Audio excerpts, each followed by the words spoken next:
சிம்சோனுடைய ஜெபம் மற்றவருடைய ஜெபத்தை காட்டிலும் வித்தியாசமா இருந்தது. சிம்சோன் 2 இடத்துல அவன் ஜெபிக்கிறான். ஜெபம்னா சும்மா மனுஷன் பேசுற மாதிரி தான் பேசுவான். அவனுக்கு அந்த ஆண்டவரை ரொம்ப கனப்படுத்தி ஜெபிக்கணும் அப்படிலாம் கிடையாது. ஒரு ஃப்ரெண்டுகிட்ட இல்லாட்ட ஒரு தாயிட்ட இல்லை ஒரு தகப்பன்ட்ட இல்லை மற்ற பக்கத்தில் இருக்கிறவங்ககிட்ட பேசுற மாதிரி தான் பேசுவான். நியாயாதிபதிகள் 15ஆம் அதிகாரம் 18ஆம் வசனம்.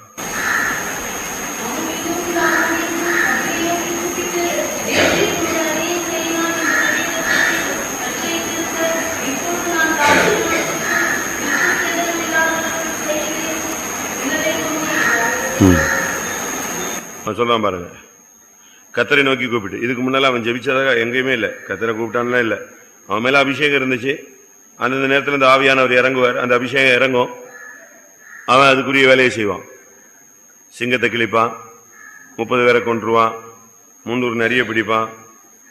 அந்த பலமா இறங்கும். அந்த 2 புது கையெல்லாம் அருந்து போகும். இப்படிதான் அவனுடைய பிராக்டிஸ் இருந்துச்சு. இப்ப ஃபர்ஸ்ட் அவன் இங்க இந்த ஒரு இடத்துல தான் ஜபத்தை துவங்குறான். அவன் லைஃப்ல அவன் 2 ட்ரிப் தான் ஜெபிச்சான். அதாவது வேதம் சொல்லுது. தனி ஜெபம் எப்படி இருந்துச்சுன்னு தெரியாது. ஆனா இங்க அவன் கூப்பிடுறான். மிகவும் தாகமடைந்து கர்த்தரை நோக்கி கூப்பிட்டு, தேவரீர் உமது அடியேன் கையினால் இந்த பெரிய ரட்சிப்பை கட்டிட்டு இருக்க, இப்பொழுது நான் தாகத்தினால் செத்து விருத்த சேதனம் இல்லாதவர்கள் கையில் விழ வேண்டுமோ? அந்த ஜெபம் பாருங்க, 2 நிமிஷத்துல பதில் கிடைச்சிச்சு. அடுத்த நிமிஷம் தேவன் லேகியில் உள்ள பள்ளத்தை பிளக்க பண்ணி, உடனே அடுத்த செகண்ட் அவனுக்கு தண்ணீர் ஓடி வந்தது. என்ன மாதிரி ஜெபம் பாத்தீங்களா? நம்முடைய ஜெபம் உடனே கண்மலையை பிளக்கணும். நம்முடைய ஜெபம் உடனே தேவனிடத்திலிருந்து நமக்கு பதிலை கொண்டு வரணும். அந்த அளவு அவன் ஜெபித்தான். அந்த ஜெபத்தினுடைய தாக்கம் எப்படின்னா, மரணத்துல நிக்கிற மாதிரி தான். அவனுக்கு அந்த தாகத்துல எங்க வந்துட்டான், மிகவும் தாகம் அடைந்தான். செத்துருவோமோன்னு பயம் வந்துருச்சு. அதனாலதான் சொல்றான், நான் தாகத்தினாலேயே நெஞ்சிடுவேன், செத்தே போயிடுவேன், எனக்கு இப்ப தண்ணி இல்லைன்னா ஒண்ணுமே பண்ண முடியாது. இதே கண்டிஷன்ல தான் அன்னைக்கு இஸ்மவேல் வந்தான். ஆகார் அந்த குழந்தையை தூக்கி, இந்த பிள்ளை இனிமே செத்துரும் அப்படிங்கிற கண்டிஷன்ல, பிள்ளை சாகிறதை நான் பார்க்க மாட்டேன் சொல்லிட்டு பிள்ளை ஒரு இடத்துல போட்டுட்டு இவன் எங்க போயிட்டா, கூப்பிடுற தூரத்துக்கு தூரம் அங்க போய் நின்றுட்டு அழுதா. போச்சேன். கர்த்தர் அவளுடைய சத்தத்தை கேட்கல, அந்த தாகத்துல சாகிற மாதிரி கத்துது பாருங்களா, அந்த பிள்ளையின் சத்தத்தை தான் என்ன செய்தாரு, கர்த்தர் கேட்டார்னு இருக்கு. அந்த அளவு அந்த பிள்ளைக்கு வாய் பேச முடியாது. அந்த லெவல்ல இப்ப பிள்ளை அந்த கண்டிஷன்ல கத்துது, தண்ணி இல்லை தண்ணி இல்லைன்னு. என்ன பண்றது? அவன் சவுண்ட் எல்லாம் என்ன செஞ்சிருச்சு, போயிடுச்சு. அந்த ஃபைனல் ஸ்டேஜ்ல கர்த்தர் இறங்கினார். அதனால நம்ம ஜெபம் சரியா ஜெபிக்கணும். அப்படி ஜெபிக்கும் போது கர்த்தர் அட் அ டைம் பதில் கொடுத்துட்டார். உடனே அவனுக்கு பதில் அந்த இடத்துல கிடைச்சிருச்சு. எப்படி இருக்கும்? அந்த பயணத்துக்கு அங்க போட்டு அவன் கடந்து கத்துன்னு கத்தி உயிர் போற மாதிரி கத்துனான். சின்ன குழந்தை பையன். ஒரு விதத்தில் அவன் பரியாசம் பண்ணுவான்.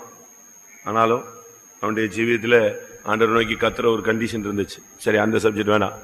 நாம இப்போ சிம்சோனுடைய ஜெபம், 2வது ஜெபம் எப்ப பண்ணா? சாகும்போது. ஆண்டவரே ஒரு விசை எனக்கு என்ன செய்யும்,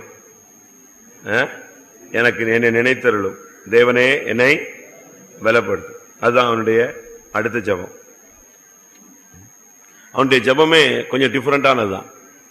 பிடிச்சா ஒரே பிடிதான், அதுவே நிப்பான். அவன் நம்ம சொல்றோம் அவனுடைய ஜெபம் எப்படி இருந்திருக்கும் தெரியுமா? அவனுக்கு சுத்தி சத்துருக்கள் நிக்கிறாங்க, 1000 பேரை கொண்டுட்டு இருக்கான். அப்ப இப்ப முழு பெலிஸ்தரும் யாருக்கு விரோதமா நிக்கிறான்? 1000 பேரை கொண்ட வெறியில இருக்கிறான். அவ்வளவு பேரும் இவனை சூழ்ந்துட்டு இருக்கும் போது இவன் சொல்றான், ஆண்டவரே இப்ப எனக்கு பயங்கர தாகமா இருக்கு, தண்ணி கொடுத்தீங்கன்னா நினைஞ்சிருவேன், எழும்பிடுவேன். தாகத்தினால் செத்து இந்த விருத்த சேதனம் இல்லாத கையில போய் விழணுமா? இவ்வளவு பெரிய வேலையை செஞ்சீங்களே. நம்ம அப்படி ஜெபிக்கலாம். இத்தனை வருஷம் எங்களை கொண்டு வந்தீங்களே, அழைத்து கொண்டு வந்தீங்களே, எத்தனை வருஷம் என்னை ஆசீர்வதிச்சீங்களே, எத்தனை வருஷம் என்னை பாதுகாத்தீங்களே, எத்தனை வருஷம் என்னை பராமரித்தீங்களே, எத்தனையோ வியாதி வந்துச்சே என்னை காப்பாற்றிட்டீங்களே சுவாமி, எத்தனையோ விழுகைக்கு எதுவான சூழ்நிலை வந்துச்சே அப்பெல்லாம் என்னைய பாதுகாத்தீங்களே, மரணத்துக்கு எதுவான எத்தனையோ பாதம் வந்துச்சே அப்பெல்லாம் என்ன செஞ்சீங்க, என்னைய பாதுகாத்தீங்க. இப்ப நான் விசுவாசத்தை விடணுமா, இப்ப என் நம்பிக்கை தகர்ந்து போகணுமா, இப்ப நான் பின்மாறணுமா அப்படின்னு நீங்க ஆண்டவருடைய சமூகத்துல போராடி அந்த நம்ம என்ன பிரச்சனையில நிக்கிறோமோ அதை முன்னால வச்சு என்ன செய்யணும், இதை சொல்லி ஜெபிக்கணும். அப்படி ஜெபிக்கும் போது கர்த்தர் ஒரு அற்புதம் செய்வார். நம்மை அழைத்ததை என்ன செய்வாரு, நினைவு கூறுவார். நம்ம காப்பாற்றினதெல்லாம் நினைவு கூறுவார். எதுக்காக இவனை கொண்டு வந்தோம் அப்படிங்கறத கர்த்தர் நினைத்து பார்த்து நமக்கு இரக்கம் செய்ய ஒரு வாய்ப்பு இருக்கு. ஜெபம் பண்ணுவோமா கொஞ்ச நேரம்? ஆண்டவரே, சிம்சோனை போல நாங்கள் ஜெபிக்கணும். நாங்கள் சத்துரு கையில என்ன செய்யக்கூடாது, விடக்கூடாது. வெறுத்த சேதனம் இல்லாதவன் கையில போய் நாங்கள் என்ன செய்யக்கூடாது, விடக்கூடாது. எங்களுக்கு நீங்க இறங்கும் சுவாமி, எங்களுடைய காரியங்களை நீங்க இறங்கும். எங்களுடைய பிள்ளைகளுடைய காரியங்கள்ல, எங்களுடைய குடும்பத்தாருடைய காரியங்கள்ல, ஆவிக்குரிய காரியங்கள்ல, விசுவாச பாதைகள்ல நீர் எங்களுக்கு இரக்கம் செய்யும். நம்ம அப்படி கேட்கும்போது கர்த்தர் நமக்கு இரக்கம் செய்வார். பாருங்க, உடனே கர்த்தர் பள்ளத்தாக்க என்ன செய்தாரு, பிளக்கு பண்ணிட்டார். பாருங்க, அங்க தண்ணி இருக்கோ இல்லையோ, இவன் ஒரு ஆளுக்காக எதை செய்யறாரு, பள்ளத்தாக்கு அது இந்நாள் வரையும் இருக்கிறது. அடுத்த ஸ்டெப் இவனுக்காக பிளந்தது இன்னைக்கு வரைக்கும் எங்க இருக்கு, அதே இடத்துல இருக்கு. கர்த்தர் அப்படி ஒரு ஊற்றை திறந்து வச்சார். அதனால கர்த்தர் நம்முடைய ஒரு ஆளுடைய நிமித்தமாக அநேகருக்கு ஒரு ஆசீர்வாதம் உண்டாகும். அதனால கொஞ்ச நேரம் ஜெபம் பண்ணுவான். சிம்சோனை போல அந்த ஜெப ஆவி, சத்ருவின் கையில் நான் விழக்கூடாது கர்த்தாவே, என் மூலமாய் பெரிய ரட்சிப்பை நீர் கட்டளையிட்டு இருக்க, பாவத்திலும் சாபத்திலும் இருந்த என்னை நீ ரட்சித்திருக்க, என் குடும்பத்திலேயே என்னை நீ ரட்சித்திருக்க, என் சகோதரர் மத்தியில என்னை ரட்சித்திருக்க, என்னோட புறஜாதிகள் மத்தியில என்னை ரட்சித்திருக்க, என்னை மாத்திர அபிஷேகம் பண்ணி இருக்க, எனக்கு தேவைகளை இவ்வளவு நாள் நீ சந்தித்து வந்திருக்க. இந்த கடைசி நேரத்தில் நான் என்ன செய்யக்கூடாது, விசுவாசத்தை விடக்கூடாது, சத்தியத்தை விடக்கூடாது, கிறிஸ்துவின் அன்பை விட்டு விலகக்கூடாது. எனக்கு நீர் உதவி செய்யும். எல்லாரும் போராடி ஜெபம் பண்ணுவோம். நல்லா சொல்லி ஜெபம் பண்ணுங்க. கர்த்தாவே, நீங்க தான் என்னை அழைத்து கொண்டு வந்தீங்க. என் மூலம் என் ஜெபத்தை எத்தனையோ ஜெபங்களை நீர் கேட்டீர், எத்தனையோ பேருக்கு சுகத்தை கொடுத்தீர், எத்தனையோ விஷயம் எனக்கு சுகத்தை கொடுத்தீர், அநேகருடைய கட்டுகளை அவிழ்த்தீர். இப்படி பலருக்கும் ஆசீர்வாதமாக என்னுடைய வாழ்க்கை எனக்கும் பிரயோஜனமா இருக்கும் பொழுது நான் இப்பொழுது இப்படிப்பட்ட போராட்டங்கள்ல சிக்கி கிடக்கிறேன். எனக்கு நீர் விடுதலை தர வேண்டும். நீங்கள் பழையதை சொல்லி நீங்க ஜெபிக்கும் பொழுது உங்களுக்கு நன்றியுள்ள இருதயமும் வரும், அதே நேரத்தில் தேவனுடைய இரக்கமும் உங்களை தேடி வரும். அல்லேலூயா. சிம்சோனின் ஜெபாவிக்காய் போராடுவோம். அல்லேலூயா. சிம்சோனுடைய போல போராடுங்க. அவனுடைய முடி மறுபடி முளைத்தது. அப்படித்தானே? சிறைக்கப்பட்டதான அவனுடைய முடி மறுபடி முளைத்தது. அது அவனுடைய பலனை திரும்ப அவனுக்கு கொண்டு வந்தது. அவன் முடி முளைச்சு வளர்ந்து பெரிய ஜடையாகி அப்படி பழைய நிலவரத்துக்கு வந்த பிறகுதான் அவனுக்கு அந்த பலன் வந்ததுன்னு நினைச்சல சொல்லல. அப்படின்னா இன்னொரு எத்தனையோ வருஷக்கனா. ஆனா முடி முளைத்த உடனேயே அவனுக்கு என்ன வந்துருச்சு, அந்த பலன் வந்துருச்சு. இது எதை காண்பிக்குதுன்னா, நம்ம பிரதிஷ்டையை உடைச்சிருப்போம், அதனால பல நஷ்டங்கள். ஆனா பிரதிஷ்டையை நீங்க புதுப்பிச்சீங்கனாலே அந்த பலன் என்ன செய்யணும், மறுபடி வந்துடும். அதை விட பவர் கூடுதான் வரும். ஏன்னா நீங்க மனஸ்தாபப்படுறீங்க, மன்னிப்பு கேட்கறீங்க, அழுகுறீங்க, கண்ணீர் விடுறீங்க, ஆண்டவருடைய சமூகத்தில் இருதயத்தை உடைக்கிறீங்க. நமக்கு இந்த வருஷத்தின் துவக்கத்தில் நம்முடைய விசுவாசிகள், நம்முடைய ஊழியர்கள் எல்லாருடைய பிரதிஷ்டையும் புதுப்பிக்கப்படணும். புதுப்பிச்சிருப்பாங்க. நல்ல ஒரு ஊழியக்காரிங்கன்னா, நல்ல ஒரு விசுவாசின்னா இந்த சுத்திகரிப்பு கூட்டத்தில் இணைஞ்சிருக்கணும், தங்களை புதுப்பிச்சிருக்கணும். அப்படித்தான் ஆண்டவர் சொல்றார். உங்களுடைய பலனை புதுப்பிச்சுட்டு என்கிட்ட வான்னு சொல்றார். பின்பு வந்து என்கிட்ட பேசுங்கிறார். வாசிங்க ஏசாயா எந்த அதிகாரம், 1ஆம் வசனம். பலனை புதுப்பித்துக் கொண்டு அதுக்கு பிறகு என்கிட்ட வந்து நின்று பேசுங்கிறார். 41:1.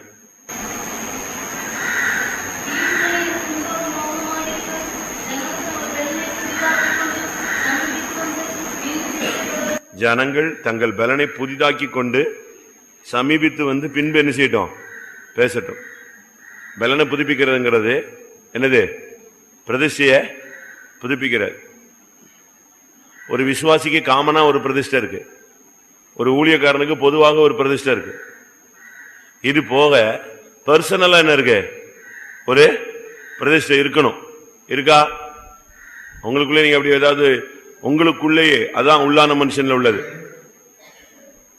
அப்படி பிரதிஷ்டை இருக்கா ஒவ்வொருத்தருக்கும்? ஒவ்வொன்றிலும் ஒரு பிரதிஷ்டை இருக்கு.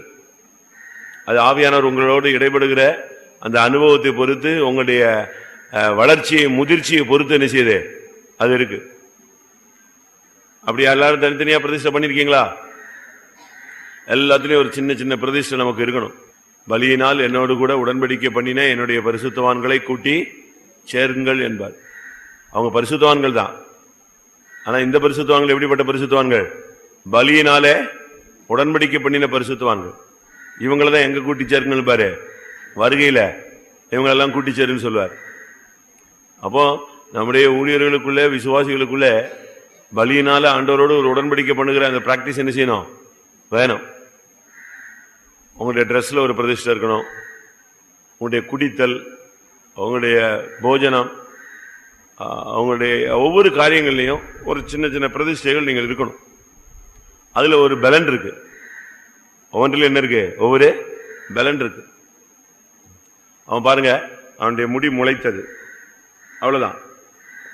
இனி ஜடை போட வேண்டிய அவசியம் எல்லாம் கிடையாது. பில்லரெல்லாம் நெஞ்சிடலாம், அடிச்சு கட்டடத்தெல்லாம் உடைச்சிடலாம். நியாயாதிபதிகள் 16:22.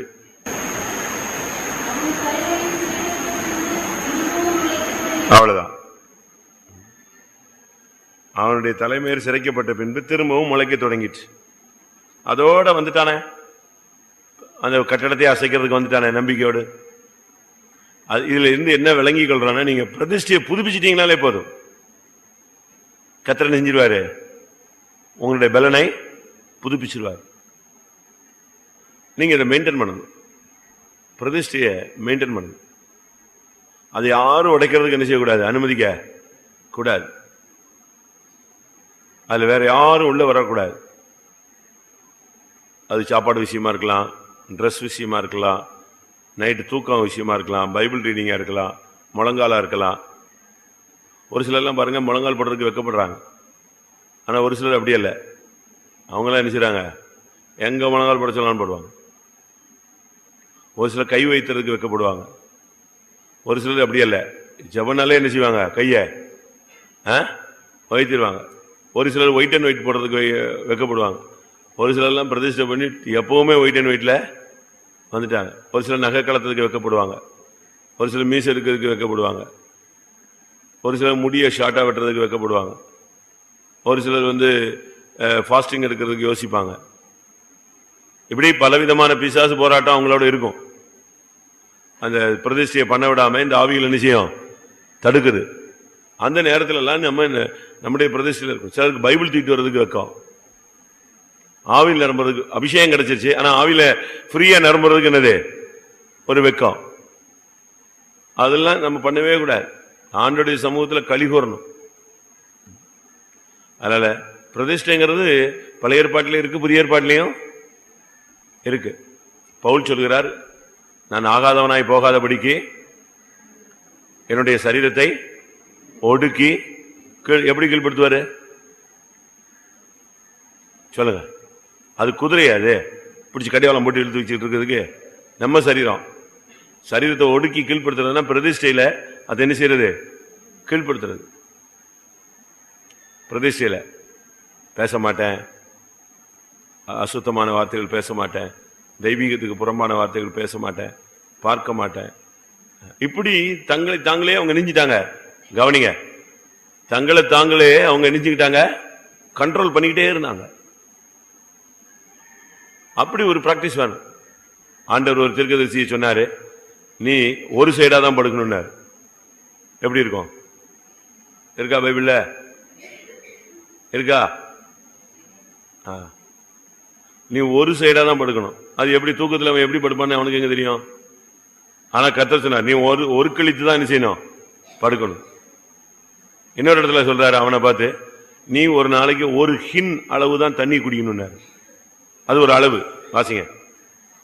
யாருக்கு அந்த பிரதிஷ்டை? எரேமியாவுக்கு அந்த பிரதிஷ்டை. அவனை உருட்டி தான் எடுத்தாரு. ஆனா அவன் அதெல்லாம் கண்டுக்கிறது இல்லை. சரி ஆண்டவரே, சரி ஆண்டவரே, என்ன சொன்னாலும் செஞ்சிட்டு இருப்பான். இருக்கா? தப்பா சொல்லிட்டேன் நானு. இவங்க சொன்னதை சொல்லிட்டேன். எசேக்கியேல் வாசி.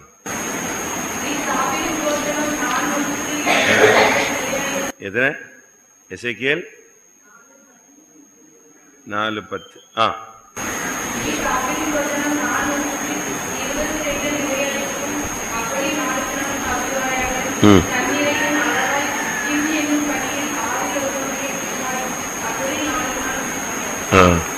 அடுத்து படுக்கிறத பத்தி எங்க இருக்கு? 9வது வசனம்.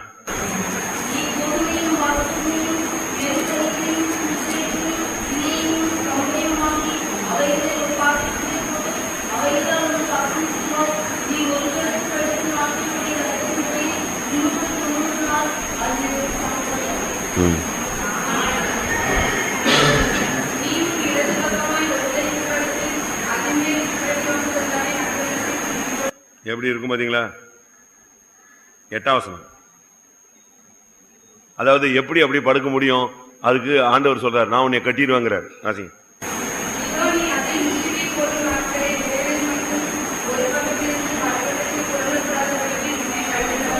போதுமா? இவங்க தான் தூங்குனா கட்டில படுத்தா கீழே விழுந்துடுறான், இங்க படுத்தா வாசல்ல படுத்தா ரோட்டுக்கு வந்துடுறான். இப்ப அவன் என்ன பண்றது? அப்படி படுக்கிற ஆளுங்களை இப்ப கர்த்தர் சொல்றாரு, நீ எப்படி படு? ஒரு கழிச்சு படு. உன்னால படுக்க முடியல, நான் நினைச்சிடுவேன், உன்னைய வச்சு கட்டிடுவேன். எத்தனை நாள்? 390 நாள். அப்படின்னு எவ்வளவு ஆச்சு? 1 வருஷம் தாண்டிடுச்சு. எப்படி இருக்குன்னு பாருங்க. நமக்கு பிரதிஷ்டை 3 நாள்ல என்ன? இப்ப இந்த 3ஆம் தேதிக்குள்ளேயே ஜபெல்லாம் முடிஞ்சிச்சு. 4ஆம் தேதி இப்போ ஜபெல்லாம் இணைஞ்சிருச்சு. அந்த ஸ்பீட்லாம் அப்படியே சர் சர்ன்னு இறங்கி வருது. பனிச்சருக்கு மாதிரி கீழே வருது. இப்போ உயரம் இருந்து யோசிச்சு பாருங்க. கர்த்தர் அப்படிலாம் தான் நடத்தினார் அவங்களெல்லாம். எலியாவெல்லாம் சொன்னாரு, நீ ஒட்டகமயிர் உடையதான் என்ன செய்யணும்? வார்க்கச்சை தான் கட்டணும். அவ்வளவுதான். அதோட அவன் அப்படியே போயிட்டான் ஊழியத்தை செஞ்சு. அவனுக்கு அடையாளமே இதுதான். அவன் பேர்ல அவனுக்கு அடையாளம் கிடையாது. அவனை பார்த்தா கண்டுபிடிச்சுக்கலாம். ஒரு ராஜா கேட்கறான், உங்கள்கிட்ட உங்களை திருப்பி கொஸ்டின் பண்ணது யாருப்பா அப்படின்னு கேட்கிறான். அப்ப அவங்க சொல்றாங்க, இப்படி இப்படி போட்டிருந்தான். அப்ப அவன் யாரு தான்? எலியா தான். 2 ராஜாக்கள் 1:8.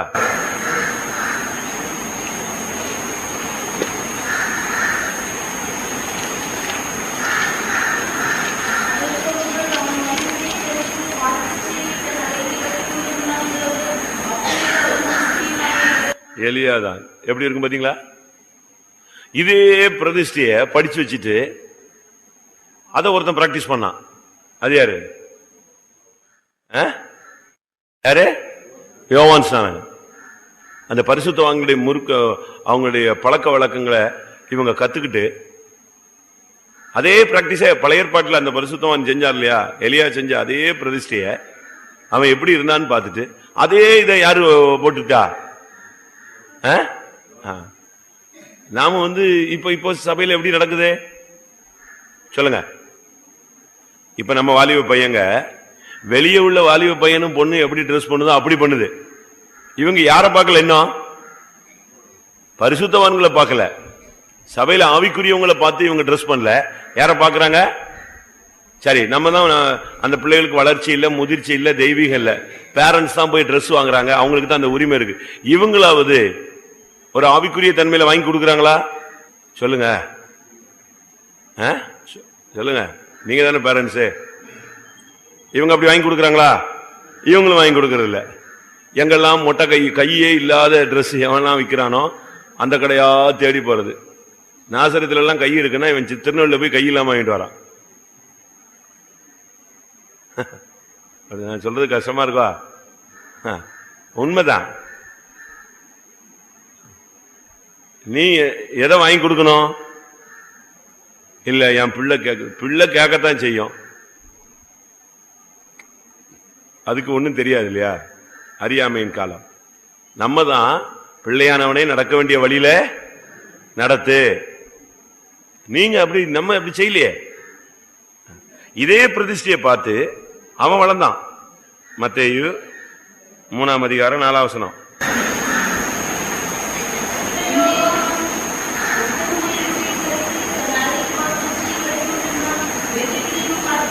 ஏன் இவனுக்கு யார் சொல்லிக் கொடுத்தா? இவன் இப்படித்தான் ட்ரெஸ் பண்ணணும்னு யாரும் சொல்லிக் கொடுத்தாங்களா? அப்படி அல்ல. இவன் மற்றவங்களை கண்டு பிரதிஷ்டை பரிசு தன்னுடைய முன்னோர்களை பார்த்து என்ன செஞ்சான்? கத்து பிராக்டிஸ் எடுத்துக்கிட்டான். இவன் ஒத்தைக்கு ஒரே பையன், ஒரு ஆசாரிய குடும்பத்தை சேர்ந்தவன். ரொம்ப கிராண்டா வாழலாம், இஷ்டத்துக்கு சுத்தலாம், ஆனா பிரதிஷ்டையில் நின்னான். அதான் நம்முடைய ஜீவியம். நம்முடைய விசுவாசிகளுடைய பிரதிஷ்டைகள்லாம் மறுபடியும் என்ன செய்யணும்? புதுப்பிக்கப்பட வேண்டிய நேரம் இதுதான். அப்படி புதுப்பிச்சா கர்த்தர் என்ன செய்வாரு? அந்த பலனை திரும்ப தருவார். அற்புதம் நடக்கும், அதிசயம் நடக்கும், சபை அசையும், தேசம் அசையும், குடும்பங்கள் அசையும், பெரிய காரியங்கள் நடக்கும். நாமே போய் யோவான் சாணனுக்கு அம்மா அப்பா இல்லையா? அனாதையா வரனா? இல்லையே, அவங்க அம்மா அப்பா எல்லாம் இருந்தாங்க. ஆனா அந்த பிள்ளை எப்படி வளர்த்தாங்க? பிரதிஷ்டையில தான் வளர்த்தாங்க. அந்த சின்ன வயசுலயே அவனுக்கு எது வாங்கி கொடுத்தாச்சு? ஒட்டகமயிறுடைய வாங்கி கொடுத்தாச்சு. அவன் அதை போட்டு சுத்துவான், பரியாசம் பண்ணுவாங்க, கேள்வி கேட்பாங்க, குற்றம் சாட்டுவாங்க, உன் வீட்டுல ஒண்ணுமே இல்லையான்னு கேட்பாங்க. அதெல்லாம் அவன் சகிச்சு அவன் கர்த்தருக்காகவே வளர்ந்துட்டு என்ன செஞ்சான்? வந்தான். நீங்க பாருங்க, புத்த பிச்சுகள் பார்த்திருக்கீங்களா? புத்திஸ்ட்ல வராங்க, பாத்திருக்கீங்களா? குட்டி பையங்கள்லாம் வராங்க, சின்ன சின்ன பசங்களெல்லாம் அப்படி கொண்டு வந்து அந்த சர்ச்சில் விட்டுறாங்க. அவனுக்கு கல்யாணம் கிடையாது, என்ன கிடையாது, உலக வாழ்க்கையும் கிடையாது. சின்ன வயசுலயே அவங்க அந்த முடியை மொட்டை அடிச்சிருப்பாங்க, முடியே என்ன செய்யாது, இருக்காது. அந்த சின்ன வயசுலயே அந்த காவி ட்ரெஸ்ஸை மாட்டிட்டு, நீங்க அந்த ஃபங்க்ஷன்ல பேப்பர்ல பாத்தீங்கன்னா அழகா இருக்கும். அவ்வளவு பையங்களும் மொட்டை அடிச்சிருப்பான், அவ்வளவும் காவியோட என்ன செய்வான்? விவேகானந்தர் மாதிரி போத்திட்டு நிற்பான். சாகிற வரைக்கும் இதுதான் வாழ்க்கை. நம்ம நினைக்கிறோம் நம்ம தான் பிரதிஷ்டைன்னு. உலகத்துல அவனுக்கு தெரிஞ்ச பிரதிஷ்டை என்ன செஞ்சிட்டு இருக்கான்? பண்ணிட்டு இருக்கான். சிம்சோனுடைய பிரதிஷ்டை மறுபடியும் முளைக்க தொடங்கிருச்சு. இப்ப நம்ம வர வர அப்படியே குறைஞ்சுக்கிட்டே போறோம். ஆனா சிம்சோனுடைய பலன் புதுப்பிக்கப்பட்டு அவன் ஓடினான். நம்ம சொல்லுவோம் அவன்கிட்ட, இப்ப அவனை குறைய சொன்னா நம்ம பிரசங்கம் பண்ணிட்டே இருக்கலாம். ஆனா என்ன நடந்துச்சு தெரியுமா? அவன் தோத்துட்டான் தான் நம்ம சொல்றோம். என்ன நடந்துச்சு? திரும்ப ரினியூ ஆகிதான் ஓட்டத்தை முடிச்சான். எங்க வந்துட்டான்? எபிரேயர் 11 விசுவாச வீரர் பட்டியல்ல உள்ள வந்துட்டான். அதான் பெரிய அதிசயம். தோல்வி மேல தோல்வி, ஆனா திரும்ப அழுது அந்த முடி முளைச்சது பாத்தீங்களா? பிரதிஷ்டை வந்துச்சு பாத்தீங்களா? அதனால எங்க வந்துட்டான்? சாலமோனை காணோம். யார் வந்துட்டா? ஞானிய காணோம், கண்ணீர் விட்டவன் வந்துட்டான். ஞானிய காணோம். வாசிங்க எபிரேயர் 11:32.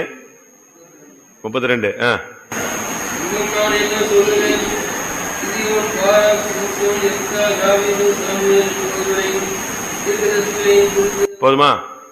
கிதியோன், பாராக், சிம்சன் வந்துட்டான் பாத்தீங்களா? சாமுவேல் வந்தாச்சு, தாவீது வந்தாச்சு. ஆனா யார காணோம்? ஞானி காணோம். ஞானி சாலமோன் ஞானிய காணோம், முடிச்சிட்டாரு. யோசிச்சு பாருங்க, அவன் பிரதிஷ்டே இல்லையே. அவன் தான் ரோடா சுத்திக்கிட்டு உலகத்தை நான் இன்பத்தை அனுபவித்தேன், அதை அனுபவித்தேன், இதை அனுபவித்தேன்னு சொன்னான். எல்லாத்தையும் அனுபவிச்சுட்டு எங்கதான் இருக்கணும்? இங்கதான் இருக்கணும்.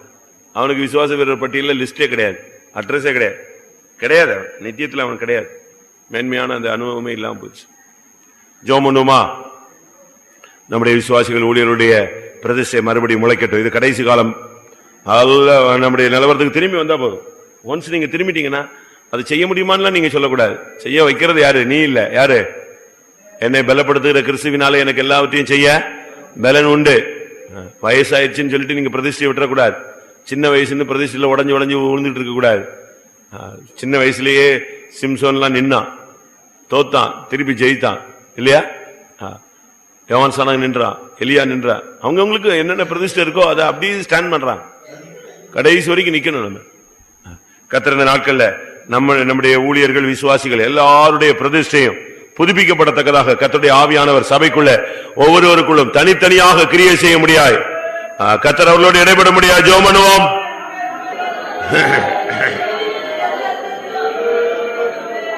ஆமென். இந்த பிரதிஷ்டைகள் மறுபடியும் நமக்கு திரும்பி வரணும்னா நம்ம எல்லாருக்குள்ளயும் அந்த எலியாவின் ஆவியும் பலமும் வரணும். யோவான் அதே பிரதிஷ்டையில் இருந்ததுக்கு காரணம் என்ன சொல்லியிருக்கு? அவன் எப்படி வந்தான்? எலியாவின் ஆவியும் பலமும் உடையவனுமாய் வந்தான். அந்த ஆவியும் அந்த பலனும் அவனுக்குள்ள இருந்ததுனாலதான் அந்த பிரதிஷ்டை அவனுக்குள்ள அப்படி ஸ்டாண்ட் பண்ணது, உடையாம பாதுகாத்தது. வாசிங்க. இவ்வளவு வீக்கா இருந்தா அவங்கள வச்சு நான் என்ன பண்றது? இவ்வளவு ஸ்லோ கோச் டியூப்லைட் மாதிரி இருந்தா எப்படி இருக்கும்? எலியாவின் ஆவியும் பலமும் உடையவனாய் வந்தான் இல்லையா? வாசிங்க.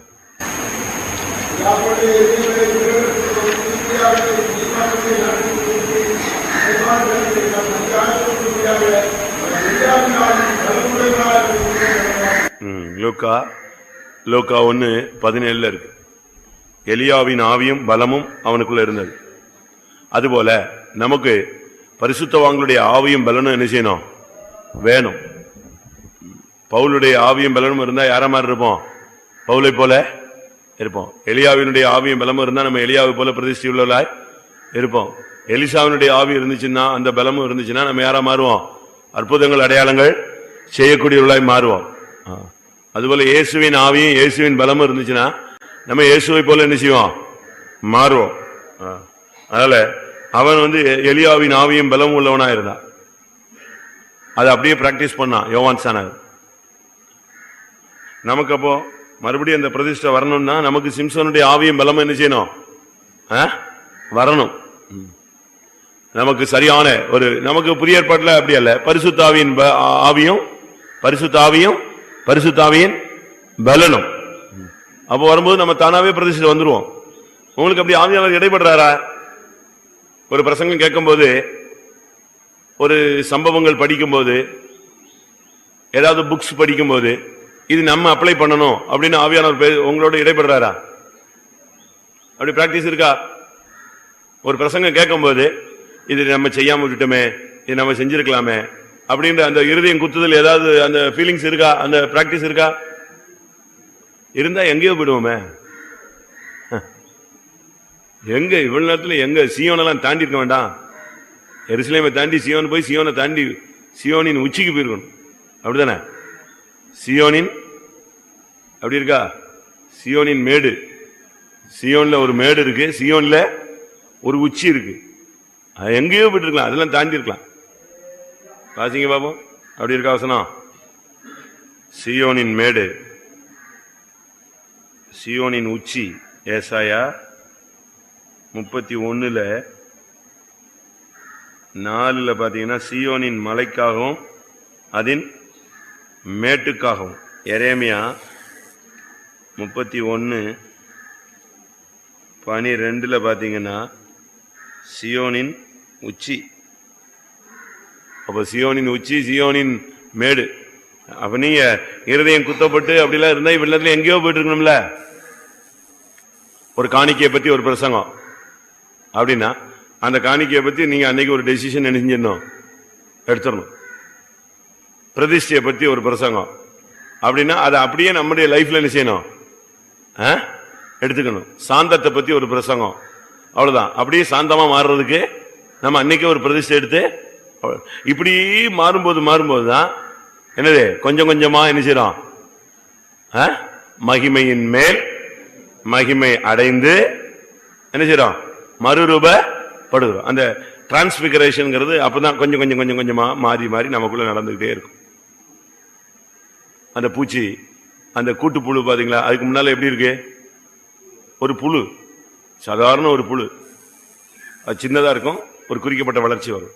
அதுக்கு பிறகு ஏதாவது மாத்திக்குது, கூட்டுக்குள்ள போயிருது. திருப்பி வெளியே வரும்போது எப்படி வருது? அதே போல நீங்க கொஞ்சம் கொஞ்சமா இந்த மாற்றம் நமக்குள்ள சம்பவிச்சுக்கிட்டே இருக்கணும். ஒரு எலியாவின் ஆவியும் பலமும் அப்படின்னு நம்ம பிரசங்கம் கேட்டோம்னா அன்னையிலிருந்து நீ எலியாவே நெஞ்சிடணும், மாறிடணும். அதுல ஏதாவது ஒண்ணு டச் ஆகும். உடையோ உணவோ அவனுடைய பேச்சோ அவனுடைய பிரதிஷ்டையோ அவனுடைய வனாந்தரத்தில் இருக்கிறதோ அவனுடைய தனித்தன்மையோ அப்படி ஏதாவது ஒண்ணு உனக்கு டச் ஆகணும். அந்த அதை நீங்க என்ன செய்யணும்? கடைசி வரைக்கும் பிராக்டிஸ் பண்ணும். நான் அப்படித்தான் ட்ரை பண்ணிட்டு இருக்கேன். எனக்கு சில இடத்துல நான் அடி வாங்கியிருக்கேன் ஆண்டவர்கிட்ட, மிஞ்சி போய் அதுக்கு சில பிரதிஷ்டை பண்ணியிருக்கேன் என்னுடைய தனிப்பட்ட விதத்தில். அடுத்து என் ட்ரெஸ்ல நான் ஒரு மீட்டிங்ல உட்காந்து எல்லாரும் பேசணும், பெரிய பெரிய ஆளுங்கள்லாம் இருந்தாங்க. அப்போ இப்படி நம்ம பரிசுத்தவாங்கலாம் இப்படித்தான் இருந்தாங்க. நாங்க ரைட்டு ஓகே, அன்னையோட எதை விட்டாச்சு, அதை க்ளோஸ் பண்ணியாச்சு. நான் முடியெல்லாம் ரொம்ப கண்ணாபின்னான்னு வளர்த்து ஊழியத்துக்கு வர்றதுக்கு முன்னால ஓரளவு வளர்த்தேன். திருப்பி அது ஆவி போயிடுச்சு. என்னை அப்பமே ஆண்டவர் அடிச்சார் விசுவாசியா இருக்கும்போது. அதுக்கு பிறகு ஆண்டவர்கிட்ட விழுந்து ஜபிச்சு சுகமாயி நான் எங்க வந்துட்டேன், ஊழியத்துக்கு வந்தேன். ஊழியத்துக்கு ட்ரைனிங்ல ஷார்ட்டா இருக்கும். திருப்பி நான் சின்ன பிரதரா போன பிறகு கொஞ்சம் அப்படி ஒரு மாதிரி போச்சு. அதனுடைய போக்கு கொஞ்சம் டிஃபரெண்ட் ஆச்சு. திருப்பி ஆண்டவர் வந்துட்டாரு, நான் இருக்கிறேன் உன்னோடு கூட தான் இருக்கிறேன்னு வந்தார். ஒரு தட்டு தட்டினாரு. திருப்பி அதுக்காக நான் இன்னும் வளர்த்தேன். திருப்பி தட்டினாரு. திருப்பி நான் கீழே வந்தேன். அன்னையோட ஒரு பிரதிஷ்டை, அதோட அது ஆஃப். எதுக்கு சொல்றேன்னா, நம்ம ஒவ்வொரு ஸ்டெப்ல வரும்போது ஒன்னு என்ன செய்யணும், கிளியர் பண்ணிக்கிட்டே வரணும்.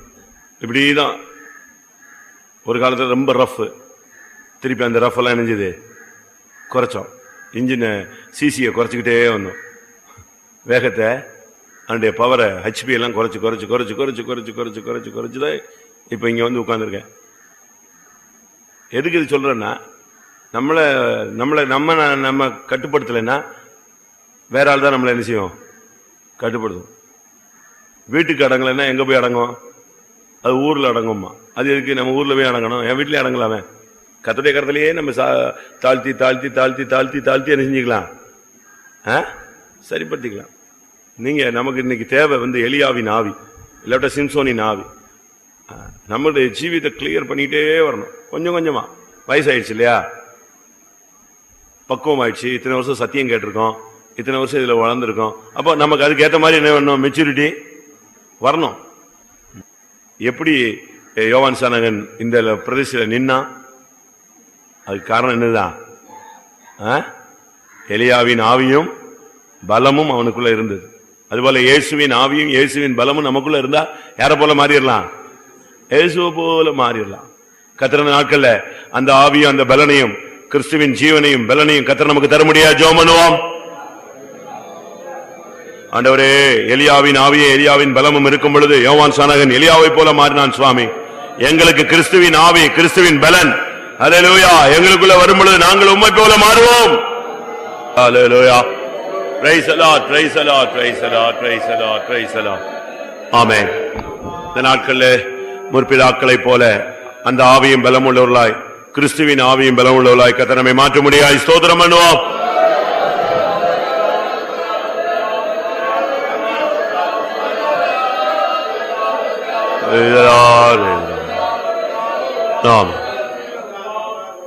நம்முடைய சபையில இப்ப இருக்கிற ஜனங்களுக்கு நல்ல தரிசனங்கள் இருக்கணும். ஏன்னா இனிமே ஒரு கூட்டம் வரும்போது ஒரு கூட்டம் ஜனங்களை கர்த்தர் என்ன செய்வாரு, கொண்டு வருவார். அவங்க வந்தா இந்த சபையில யாரை பார்ப்பாங்க, ஒண்ணு எங்களை பார்ப்பாங்க, அடுத்து உங்களை பார்ப்பாங்க.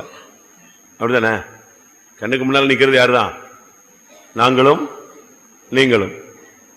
அப்ப நம்மளை பார்க்கும்போது அவங்க நம்மளை எப்படி பார்க்கணும், சியோனிலே நாங்கள் எப்படி இருக்கிறோம், ஆசிங்க, நீர் எங்களுக்கு கொடுத்த பிள்ளைகளும் நாங்களும். ஏசாயாதான் வசனம் என்ன தெரியல, 8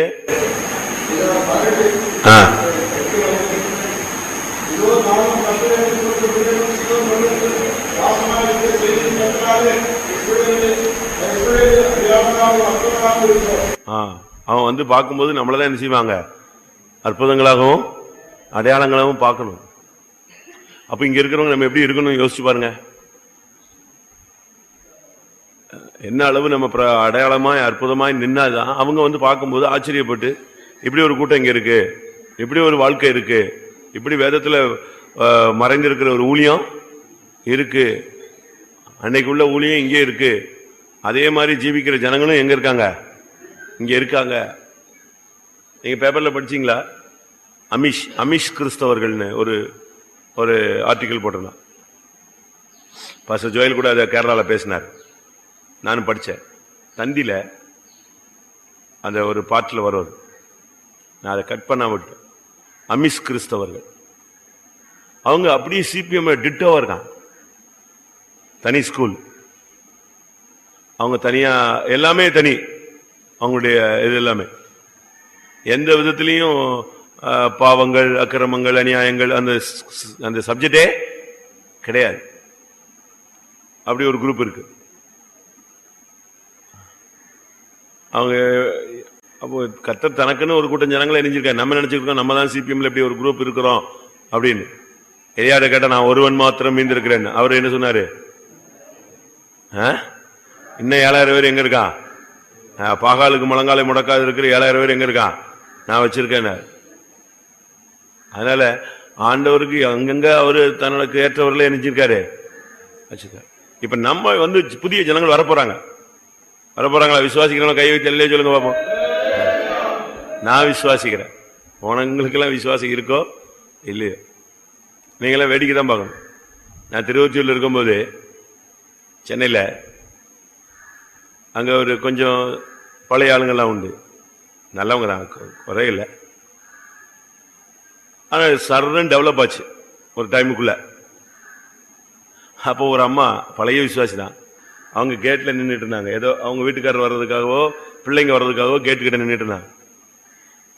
இந்த ஜனங்கள்லாம் சரசரையா எங்க வருது, கூட்டத்துக்கு வர்றாங்க. இவங்கெல்லாம் வந்து ஞானசாரம் எடுத்து பரிசுத்தாவி பெற்றாங்க. இவங்க வரும்போது இவங்கள இப்படி இப்படி பார்த்துட்டு போறாங்க. அவங்க சொல்றாங்க, என்ன புதிய ஆத்மா மாதிரி இவங்க அவ்வளவு பார்த்துட்டு போறாங்க.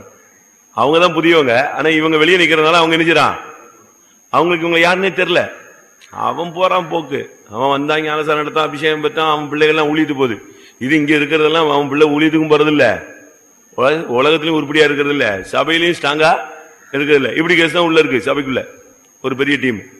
இவங்கெல்லாம் பார்த்துட்டு அவங்க சொல்றாங்க, என்னைய கூப்பிட்டு, என்னைய புதிய ஆத்மான்னு நினைச்சிட்டு எல்லாரும் இப்படி திரும்பி பார்த்துட்டு போறான். ஆமா, நீ யார்கிட்ட பழகுன, யார்கிட்ட பேசின, யாருக்கு நீ ஒழுங்கா கூட்டத்துக்கு வந்த, அவன் நீ எப்படிதான் பார்ப்பான். அவன் 6 மாசம் 1 வருஷம் வந்தான், உன்னைய பார்க்கவே இல்லை.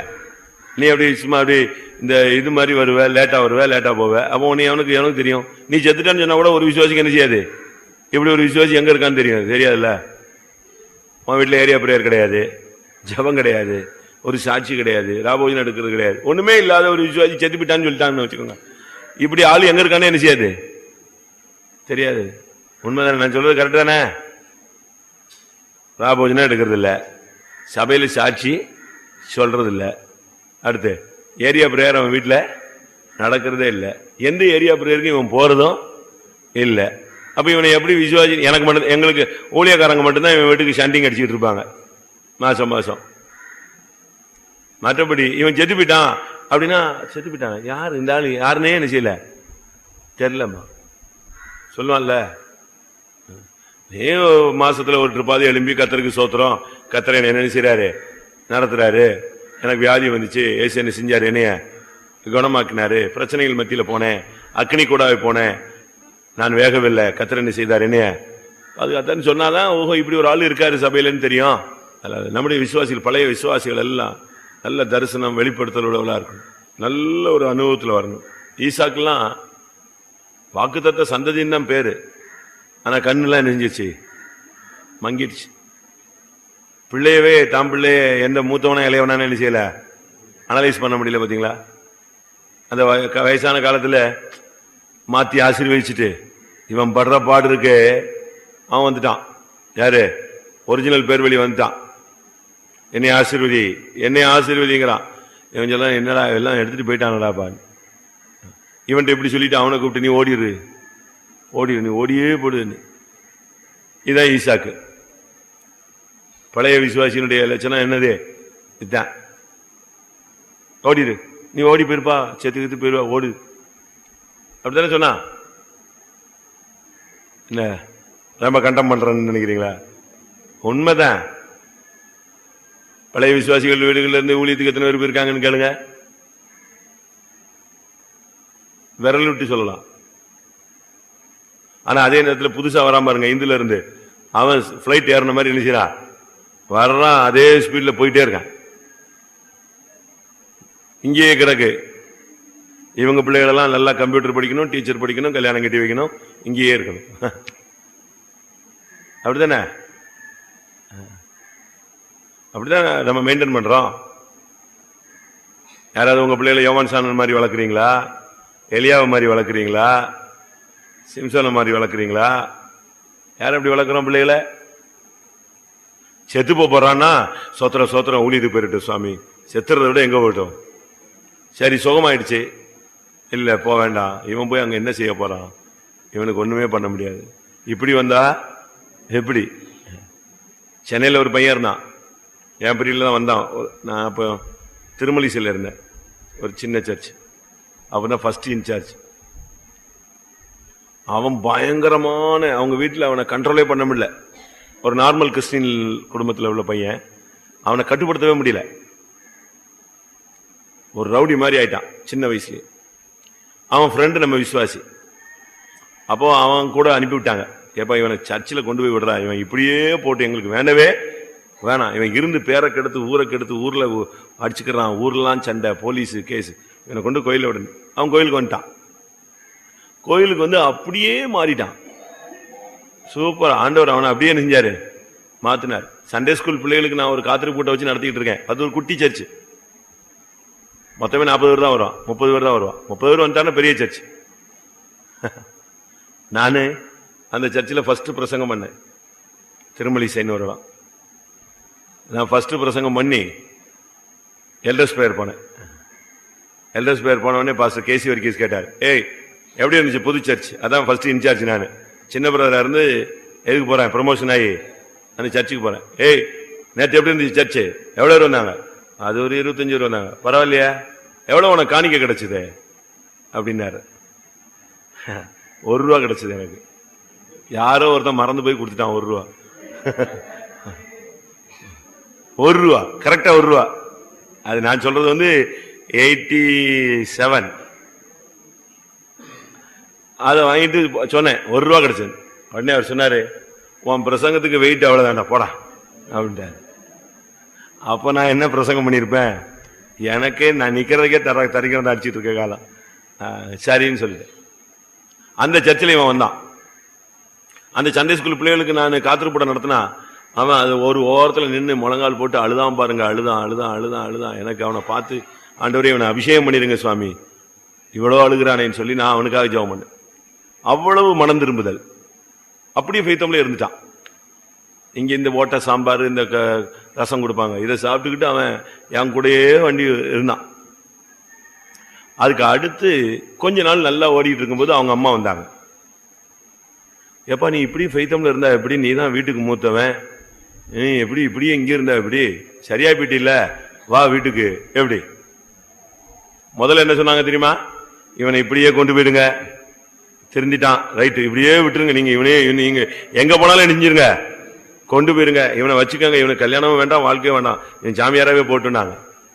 எப்படிலாம் சொல்லிட்டு இப்ப என்ன அப்படியே பிளேட் எங்க மாறிடுச்சு, நீ தாண்டா வீட்டுக்கு மூத்தவன், நீ வந்தாதான் குடும்பம் நல்லா இருக்கும், சரி ஏதோ கொண்டு வந்து கோயில்ல விட்டா வந்துருன்னு அவன் நான் வரலன்ட்டான். கடைசியில் என்ன ஆயிடுச்சு, நான் டிரான்ஸ்பர். அடுத்த பிரதர் வந்தாரு, இவனை கொஞ்சம் மெயின்டைன் பண்ணல. அதுக்கேற்ற மாதிரி இவங்க வீட்டில் வந்து என்ன செஞ்சாங்க, வா நாங்க இழுத்துட்டு போனாங்க. அவன் இன்னைக்கு 1ஆம் நம்பர் ரோகா இருக்கான். 1க்கு 2 ஒய்ஃபை கட்டி பஞ்சாயத்து தலைவராகி அவன் இப்போ அவனை பார்த்தீங்கன்னாலே பயங்கரமான ஆளா இருக்கான். அவனை எப்போ வெட்டுவாங்க கொன்றுவாங்கன்னே தெரியாது, அந்த அளவு சண்டையிலையும். அந்த பழைய ஆவி நெஞ்சிருச்சு. இவங்க பேரண்ட்ஸ் கொண்டு போய் உள்ள விட்டாங்கல்ல, வந்துருன்னு கொண்டு போயிட்டாங்கல்ல, திருந்திட்டானு. அவன் அங்க போன உடனே அந்த பழைய குரூப் எல்லாம் வந்து இழுத்துட்டு போயிடுச்சு. இழுத்துட்டு போய் அவன் வாழ்க்கையே குட்டிச்சோரா போய் ஒன்னும் இல்லாம போயிட்டான். இருக்கான். ரொம்ப நாள் கழிச்சு என்னை தேடி ஒரு நாள் வந்தான். அவனும் 2 ஃப்ரெண்ட்ஸும் வந்தாங்க. நான் இன்னொரு ஃபைத்தம்ல இருந்தேன். ஒரு நைட்ல வந்தான். அவனும் அவனுடைய 2 ஃப்ரெண்ட்ஸும். என்னன்னு கேட்டேன். ஒரு கொலைகேசி என்னை விரட்டுறாங்க, தப்பி இங்க வந்திருக்கேன் உங்ககிட்ட. நல்லா தான் வந்திருக்க. எப்படி இருக்கும்? ஒரு கொலைகேசில மாட்டி வந்தான். என்கிட்ட தான் ஒரு 4 நாள் கிடந்தான். பேட்டவளை தான் வச்சு சோறு போட்டு, அவன் ஃப்ரெண்டுக்கும் சோறு போட்டு, இங்க கடறா அப்படியாவது ஜீவன் தப்பி இங்க கடந்து வச்சு. எதுக்கு இது சொல்றேன்னா, அவனை விட்டுருந்தா நெஞ்சிருப்பான். அவனை சும்மா விட்டுருந்தா அவன் இன்னைக்கு நல்ல ஒரு விசுவாசியாவது மாறி இருப்பான், இல்ல கர்த்தருடைய சேவை கூட போயிருப்பான். இந்த பேரண்ட்ஸ் பண்ற சேட்டைங்க அவனை அப்படியே திருப்பி விட்டாங்க. நான் திருப்பி அவன் நடத்தின அவங்க ஊர்ல ஒரு கன்வென்ஷன் நடந்துச்சு, அதுக்கு நான் போயிருந்தேன். நான் அவனை கூட்டு வர சொன்னேன். வந்தான், ஒரு 4-5 பேரோட வந்தான் மீட்டிங்க்கு. ஏன்னா இவனுக்கு பாதுகாப்புக்கு வேணும்ல. வந்தான், மீட்டிங்ல இருந்தான். அது இனிமே கோயிலுக்கு போடா அப்படி இப்படின்னு எல்லாம் சொன்னேன். சரி சரி சரின்னு தலையாட்டினான். என்ன பண்றது? திருப்பி கன்வென்ஷன் முடிஞ்சிருச்சு. அது பஸ் ஸ்டாப், சரியான ஸ்டாப் இல்லாத ஒரு ஏரியா. சில பஸ்லாம் நிக்க மாட்டான். இங்க ஜனங்கள் ஜெயின் இருக்கு, ஒரு பஸ் என்ன செய்ய மாட்டேங்குது. பஸ் முடிஞ்சு கன்வென்ஷனுக்கு முடிச்சு ஜனங்களை ஏத்திட்டு போறதுக்கு பஸ் நிக்க மாட்டேங்கிறான். இவனை கூப்பிட்டேன், ஒரு பஸ் நிக்க மாட்டேங்கிறான். இனிமே எல்லா பஸ்ஸும் நிற்பான் பிரதர், நிக்க வைக்கிறேன் பாருன்னா. எப்படி அந்த ஆவி அவனுக்கு வந்துருச்சு. என்னடா ஒரு ஊர் ஒரு பஸ் நிக்க மாட்டேங்கிறான், ஜனங்கள்லாம் எப்படி நிக்கிற, நீ வேடிக்கை பார்த்துட்டு இருக்க, இனிமே பஸ் நிக்கும் அப்படின்னா. அடுத்த பஸ் வந்துச்சு, நேரம் மெயின் ரோட்ல போய் அப்படி நின்றுட்டான். நிறுத்துறான்னு சொல்லி அந்த ஆவி வந்துருச்சு இவனுக்குள்ள. அவ்வளவு பஸ் நின்றுச்சு, அவ்வளவு வேறையும் ஏற்றி விட்டுட்டு போனான். எதுக்கு இது சொல்றேன்னா, அவனுக்குள்ள அவனை அழகா மோல்டு பண்ணியிருந்தா அவன் சீயோனா மாறி இருப்பான், இல்லாட்டா எருசலேமா மாறி இருப்பான். இந்த பேரண்ட்ஸ் இல்ல. நீங்க உங்க பிள்ளைகள்லாம் சீயோனா மோல்டு பண்ணிருக்கீங்களா, எருசலேமா மோல்டு பண்ணிருக்கீங்களா? நீ சீயோனுக்கு டார்கெட் கொடுத்தீங்கன்னா அது தப்புனா எங்க வந்து நிற்கும்? எருசலேமுக்கு வந்து நிற்கும். 100க்கு 100க்கு நீங்க ட்ரை பண்ணீங்கன்னா 98 95 வந்து என்ன செய்யும்? இல்ல ஃபர்ஸ்ட் கிளாஸ்லயாவது பாஸ் ஆவான். நீங்க பாஸ் ஆகிறதே 28 ஒரு விசுவாசியா இருந்தால் போதும். எருசலேம் வேண்டாம், அவன் சபைக்குள்ள இருந்தா போதும். அது எங்க வரும்? 35 பாஸ், இது 18 தான் எடுக்கும். அப்படித்தானே? நீங்க 100க்கு 100 டார்கெட் அடிக்கணும். என் பிள்ளை ஊழியம் ஊழியம் ஊழியன்னு கொண்டு வந்தீங்கன்னா அதே மோட்டிவ்ல நீங்க உங்க மனசுக்குள்ள வச்சு வளர்த்துக்கிட்டே வரணும். அது ஸ்லிப் ஆச்சுன்னா எங்க வந்து நிற்கும்? புதிய எருசலேம்ல வந்து நிற்கும். நீங்க வளர்க்கறதே என்னது? ஏதோ கோயிலுக்கு வரான், அவனை டிஸ்டர்ப் பண்ணிடுறாங்க, அவனை ஒண்ணும் பண்ணிடுறாங்க, ஏதோ வர்றான், அவன் ஏதோ ஜெபம் பண்றான்ல, இப்படியே அவனை இந்த மற்ற இது என்னது தட்டி தட்டி விட்டு அவனை பாவத்துக்கு ஒத்து போக வச்சே கொண்டு வந்து விட்டா அது ஒண்ணுமே இல்லை. சீயோனும் இல்லை, எருசலேமும் இல்லை, ஒன்னும் இல்லாத லெவலுக்கு போயிரு. கர்த்தர் யாக்கோவை நேசிச்சார், ஈசாக்கு ஏசாவை நேசித்தார். அப்படித்தானே? பைபிள் அப்படித்தானே இருக்கு. யாக்கோவை நேசித்தேன், ஏசாவை வெறுத்தேன். வாசிங்க. ஆனா கர்த்தர் நேசிச்சவனை இவன் நேசிக்காம யார நேசிச்சான்? கர்த்தர் வெறுத்தவனை இவன் நேசிச்சான். அதான் பேரண்ட்ஸ். ஈசாக்கு டக்குன்னு எத்தனை அதிகாரம்? 3ஆம் வசனம்.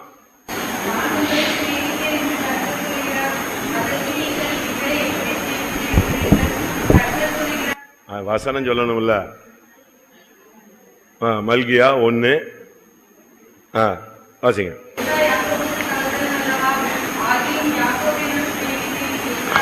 ஏசாவையோ வெறுத்தேன். அப்ப கர்த்தர் அவனை வெறுக்கிறாரு.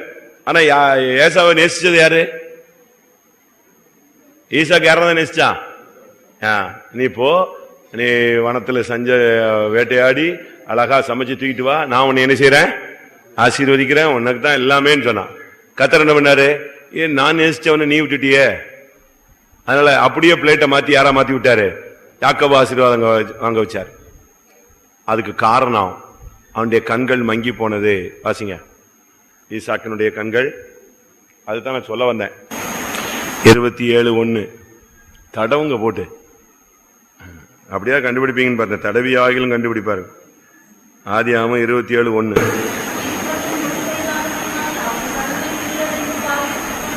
போதுமா? ஈசாக்கு முதிர் வயதான போது, முதிர் வயதுங்கிறது சபையில பழைய விசுவாசிகளை அந்த முதிர்ச்சி அடைந்த தன்மை. முதிர் வயதாயிடுச்சு. ஆனா என்ன நடந்துருச்சு? கண்கள் இருளடைஞ்சு பார்வை அற்று போயிடுச்சு. மோசையின் கண்கள் எப்படி இருந்துச்சு? முற்பிதாக்களின் கண்கள்லாம் எப்படி இருந்துச்சு? இல்லையா? நான் தப்பா சொல்றேனா? உபாகமம் 34:7.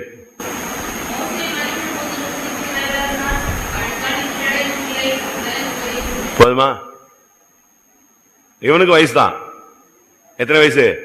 130. ஆனா என்ன குறை? கண்ணு என்ன செய்யல? இருள் அடையவும் இல்லை, பலன் குறையவும் இல்லை. எது எப்படி லைஃப்? அவன் கண்ணுதான் அந்த கானான பார்க்கணும் பார்க்கணும் பார்க்கணும் பார்க்கணும் தானே போய்கிட்டே இருக்கான் இல்லையா? அவன் கண்ணுல எதை பார்க்கணும்னு ஆசை?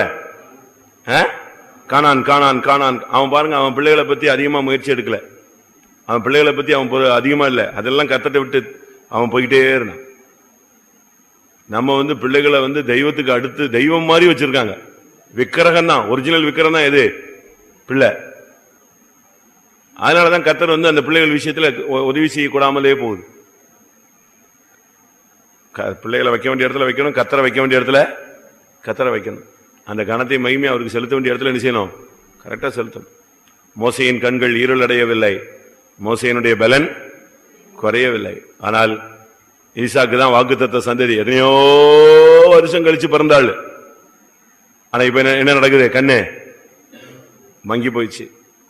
அதாவது வயசானதுல கண்ணு குறைஞ்ச போது சொல்லல, அவனுடைய தரிசனம் இழந்து போனான். தரிசனம் இழந்ததுனாலதான் அன்னைக்கு அண்ணன் தம்பிக்குள்ள பயங்கர குழப்பம். கண் தெளிவா இருந்தா யாக்கோபு ஆசீர்வச்சிருப்பானா? சொல்லுங்க. அப்படியே யாக்கோபு என்ன அவனை மட்டும் ஆசீர்வதிக்கிறீங்க, என்னை ஆசீர்வதிக்கல, அவனை மட்டும் நீங்க எதையோ கொண்டு வர சொல்லியிருக்கீங்க, ஆசீர்வதிக்கிறேன்னு சொல்லியிருக்கீங்க, எனக்கு கொடுங்கன்னு சொல்லியிருந்தா அவன் இவனுக்கு ஒரு லிமிட் கொடுத்திருப்பான். நீ இப்படி இரு இப்படி இரு அப்படின்னு சொல்லிட்டு மூத்தவனுக்குன்னு எதை வச்சிருப்பான். அதையும் வைக்க தெரியலையே, முடிஞ்சிச்ச. அவன் கேட்கறான், நீ மூத்தவன் இளையவனை சேவிப்பாய். இவன் சொல்றான், இந்த ஒரு ஆசீர்வாதம் தான் இருக்கா, வேற ஒண்ணுமே இல்லையா? ஒண்ணுமே இல்லப்பா, எல்லாத்தையும் யாரும் வாங்கிட்டு போயிட்டா. அப்ப பாருங்க, இவனுடைய மைண்ட்ல ஏசாவுக்கு தான் ஃபுல்லா கொடுக்கணும்னு என்ன இருக்கு? ஐடியா இருந்திருக்கு. அதை கத்தர் செஞ்சாரு, கவுத்தி விட்டாரு. காரணம், கண் விசுவாசத்துல பார்வை தெளிவா இருக்கணும். இந்த சிபிஎம் உபதேசத்துல வந்தா, அப்போஸ்தல உபதேசத்துல வந்தா, இந்த அப்போஸ்தல உபதேசத்துல உங்களுடைய கண்கள் எப்படி இருக்கணும்? தெளிவா இருக்கணும். இந்த பாடுகள் வரும்போது, பிரச்சனைகள் வரும்பொழுது நம்முடைய கண்கள் என்ன செய்யாது? தெளிவா இருக்காது. ஜெபம் பண்ணுவோமா கொஞ்ச நேரம்? நம்முடைய விசுவாசிகள், பழைய விசுவாசிகள் எல்லாம் புதிய ஜனங்கள் வரப்போறாங்க. அவங்களுக்கு எப்படி இருக்கணும்? நல்ல தரிசனம் உள்ளவர்களாய், அற்புதங்களாய், அடையாளங்களாய் என்ன செய்யணும்? நிக்கணும். நீங்களும் இங்கதான் இருக்கீங்களா? ஐயோ, அவங்க ஆச்சரியப்படணும் உங்களை பார்த்து. அவன் உள்ள இவன்லாம் இங்கேயா இருக்கான், போச்சு இந்த சபைக்கா நம்மளை கொண்டு வந்தாருன்னு சொல்லிடக்கூடாது. உங்களை பார்த்துட்டு அக்கா, பிரதர், சிஸ்டர்ன்னு சொல்லிட்டு என்ன சொல்லணும்? நீங்க இந்த சபையில தான் இருக்கீங்களா? பரவாயில்ல, கத்தர் எங்களை எங்க கொண்டு வந்துட்டாரு, இங்கேயே கொண்டு வந்துட்டாருன்னு சொல்லணும். உன்னைய பார்த்த உடனே ஐயோ ஐயோ, இவன்லாம் இங்கதான் இருக்கானா, இந்த ஆள்லாம் இங்கதான் இருக்கா, சோத்திரம், நம்ம இங்க வந்தது தப்பு அப்படின்னு யோசிச்சிடவே கூடாது. அந்த விஷயத்துல நீங்க அதுக்கு தான் ஜெபிக்கிறேன். உங்களை குறை சொல்றதுக்காக ஜெபிக்கல. அவங்க வரும்பொழுது நீங்க யாரா இருக்கணும்? சீயோனிலே அற்புதங்களாகவும், நாளைக்கே வரலாம், இன்னைக்கு நைட்டு கூட பைபிள் ஸ்டடிக்கு புதிய ஆத்துமாக்கள் வரலாம். அப்படி வந்தா உங்களை பார்த்து அவங்க என்ன செய்யணும்? ஆச்சரியப்படணும். பரவாயில்ல, இப்படிலாம் இருக்காங்க, இந்த லைஃப் இருக்கு. அடையாளங்களும் பழைய விசுவாசிகளை கத்தர் வருகிற புதிய ஆத்துமாக்களுக்கு மாதிரிகளாக, அற்புதங்களாக, அடையாளங்களாக, ஆச்சரியங்களாக கத்தர் மாற்றி தர முடியாத, முன்மாதிரிகளாக மாற்ற முடியாது. ஜெபம் பண்ணுவோம். எல்லாருடைய கண்களையும் பிரகாசிக்க செய்யும், பலன் குறையக்கூடாது. சீயோனிலே அற்புதங்களாக, அடையாளங்களாக நாங்களும் எங்களுடைய ஜனங்களும் மாறணும் கர்த்தாவே. அல்லேலூயா, அல்லேலூயா, அல்லேலூயா. ஆண்டவரே நீரும், ஆண்டவரே நாங்களும், ஆண்டவரே எங்களுக்கு கொடுத்த பிள்ளைகளும், ஆண்டவரே சீயோனிலே அற்புதங்களாய், அடையாளங்களாய் இருக்கிறோம். ஆமா, நம்முடைய 20 சபையிலும் ஜனங்கள் நிரம்பி வெளியேறும் வரணும்.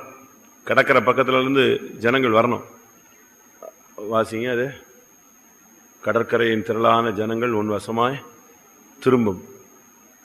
ஏசாயா ஏசாயாவா எங்கேயாவது எடுங்க. ஏசாயா 60 பாருங்க, அதுல இருக்கான்னு இல்லையா?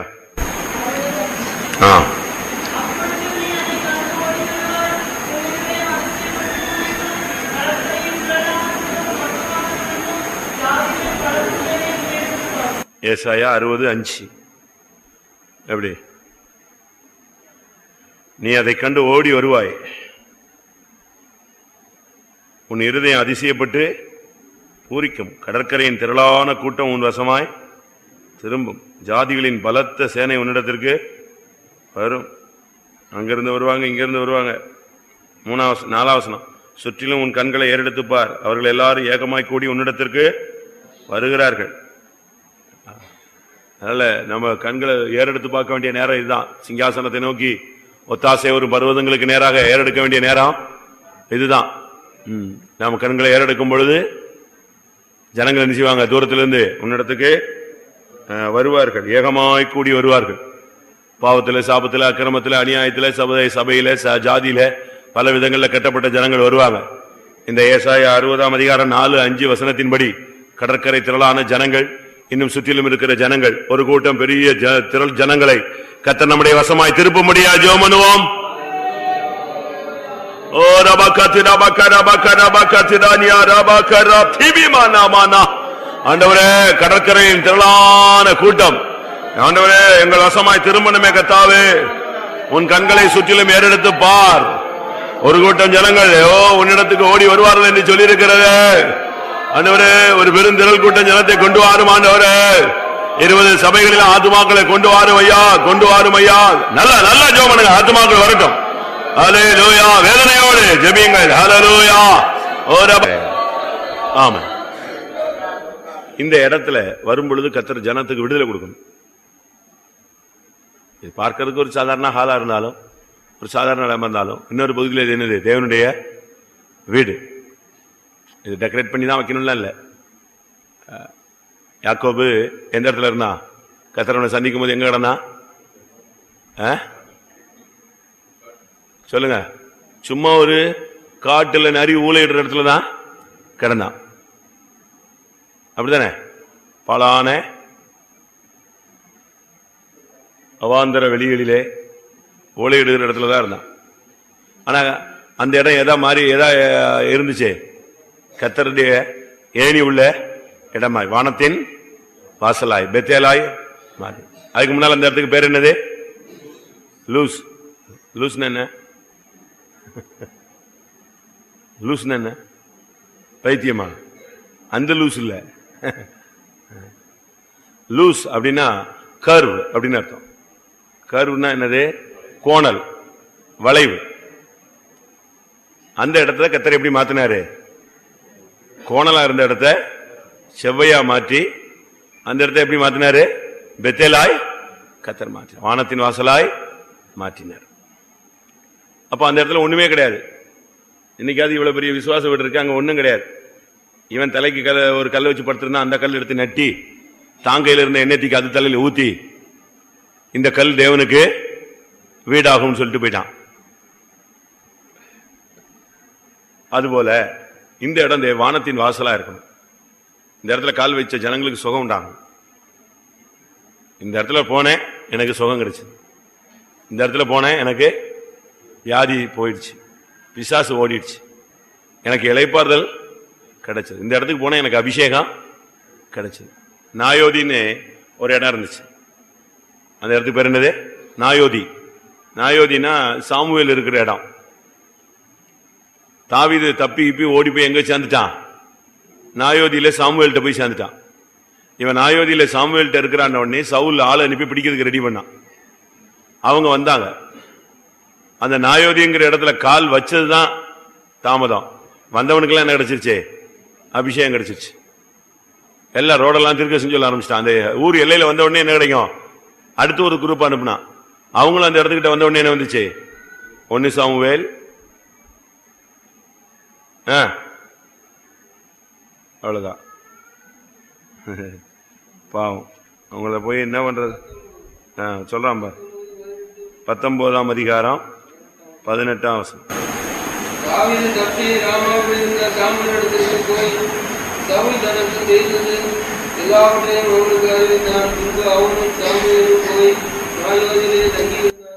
நாயோதியில தங்கியிருந்தான். அதுக்கு கீழே உள்ள வசனங்களை பாத்தீங்கன்னா, இவன் ஆள் அனுப்பிக்கிட்டே இருப்பான். அந்த நாயோதியில வந்த உடனே யாருக்கு எல்லாருக்கும் என்ன கிடைக்கும்? கர்த்தருடைய ஆவி இறங்கும். கடைசியில் சவுல் வந்தான். அவன் ரோடெல்லாம் என்ன செஞ்சான்? ஆவியில் நினைச்சுக்கிட்டே திருக்கேசன் சொல்லிட்டே வந்தான்.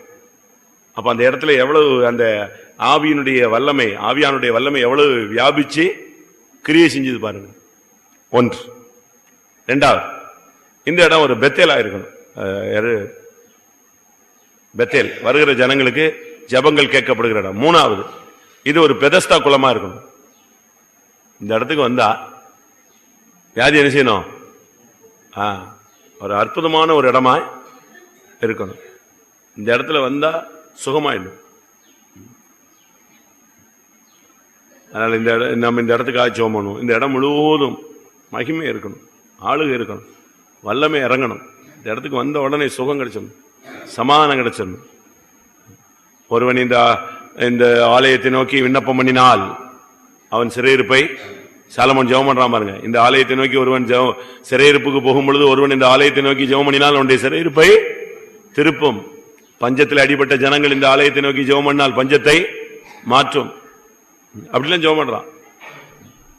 வறட்சியில மழை இல்லாத காலங்களில் இந்த ஆலயத்தை நோக்கி ஜெபித்தால் என்ன செய்யணும்? தேசத்துக்கு மழையை கொடுக்கணும். அப்ப அந்த ஆலயத்தை எவ்வளவு மேன்மைப்படுத்தினா பாத்தீங்களா? அதனால நம்ம ஜெபம் பண்ணுவோம். இந்த இடம் ஒரு மகிமை உள்ள ஒரு இடமா இருக்கணும். இந்த இடம் ஒரு மேல்வீடா இருக்கணும். எது? பரிசுத்தாவி இறங்கின ஒரு மாடியாய் மேல்வீடா இருக்கணும். அப்போ சில காலங்களில் பரிசுத்தாவி இறங்கின மேல்வீடா இருக்கணும். இங்க வந்த அபிஷேகம் இறங்கணும், வந்தா தீர்க்கதரிசனம் சொல்லணும். இந்த இடத்துல கால் வச்சா சுகம் உண்டாகணும். இந்த இடத்துல கால் வச்ச உடனே செய்வனை கட்டுல என்ன செய்யணும்? அருந்து போகணும், வானத்தின் வாசலாய் மாற்றணும். ஜெபம் பண்ணுமா எல்லாரும்? ஒரு 5 நிமிஷம் ஜெபம் பண்ணலாம். கர்த்தாவே, இந்த இடத்தை மகிமை தங்கிய வாசஸ்தலமாய் மாற்றும். இந்த இடத்துல கால் வச்சா இளைப்பாறுதல், சமாதானம், சுகம், சௌக்கியம், ஆரோக்கியம், நிம்மதி. இந்த இடத்துல வந்த உடனே அற்புதங்கள், அடையாளங்கள், அதிசயங்கள், சுகம், பிசாசின் கட்டுகள் அருந்து போகணும். ஆமென். கர்த்தர் இந்த இடத்தை மகிமைப்படுத்த முடியாக, இந்த இடத்தை கர்த்தர் மேன்மைப்படுத்த முடியாக, இந்த இடத்துல தம்முடைய வல்லமை விளங்கும். பெட்டியோடு அவருடைய தாபர ஸ்தலத்திலே தெய்வம் எழுந்தருள முடியாது. ஜெபம் பண்ணுவோம். தேவைகளோடு வந்திருக்கிறவர்கள் உண்டு. இந்த ஜெபத்துல கலந்து கொண்டிருக்கிற ஒவ்வொருடைய வேண்டுதல், விண்ணப்பங்கள், ஜெபங்களுக்கு கர்த்தர் பதில் கொடுக்க முடியாது, நிறைவே கட்டளிட முடியாது. ஜெபம் பண்ணுவோம். அருமையான பிதாவை வாழ்த்து துதிக்கிறோம். இந்த ஆசீர்வதிக்கப்பட்ட கால வேளையில உம்முடைய சமூகத்தில் வந்து உபவாசத்தோடு பல காரியங்களை வேத வசனத்தின் வெளிச்சத்தில் ஜெபிக்கத்தக்கதாக அடியார்களுக்கு நீர் உதவி செய்ததுக்காக உமக்கு நன்றி செலுத்துகிறோம். எங்களுடைய உள்ளத்தின் வேதனைகள், எங்களுடைய தேவைகள், எங்களுடைய பாரங்கள், எங்களுடைய சரீர வேதனைகள் எல்லாவற்றையும் நீர் அறிவீர் கர்த்தாவே. அதற்கு ஏற்றவனமான பதிலை, சுகத்தை, ஆரோக்கியத்தை, விடுதலையை, ரட்சிப்பை, நிறைவை கர்த்தாவே, ஆசீர்வாதத்தை, இளைப்பாறுதலை, சமாதானத்தை தெய்வம் கட்டளிடும்படியாய் ஜெபிக்கிறோம். சபையின் வளர்ச்சிக்காய் ஜெபிக்கிறோம், சபையின் முன்னேற்றத்துக்காக ஜெபிக்கிறோம், சபையினுடைய ஆவிக்குரிய எழுப்புதலுக்காக ஜெபிக்கிறோம். ஆண்டவரே, வந்திருக்கிற ஜனங்களுக்காக ஜெபிக்கிறோங்க. தாவே, அவருடைய தேவைகள் எல்லாம் சந்தியும். தொடர்ச்சியாயுள்ள ஊழியங்களை பொறுப்படும், எல்லா குடும்பங்களையும் நடத்தும், நம்முடைய வருகைக்கு ஆயத்தப்படுத்தும். இயேசுவின் நாமத்தில் வேண்டிக் கொள்கிறோம் பிதாவே. என் ஆத்துமாவே கர்த்தரை ஸ்தோத்திரி, என் முழு உள்ளமையுடைய பரிசுத்த நாமத்தை ஸ்தோத்திரி. என் ஆத்துமாவே கர்த்தரை ஸ்தோத்திரி, அவர் செய்த சகல உபகாரங்களை மறவார். ஆமென். அல்லேலூயா.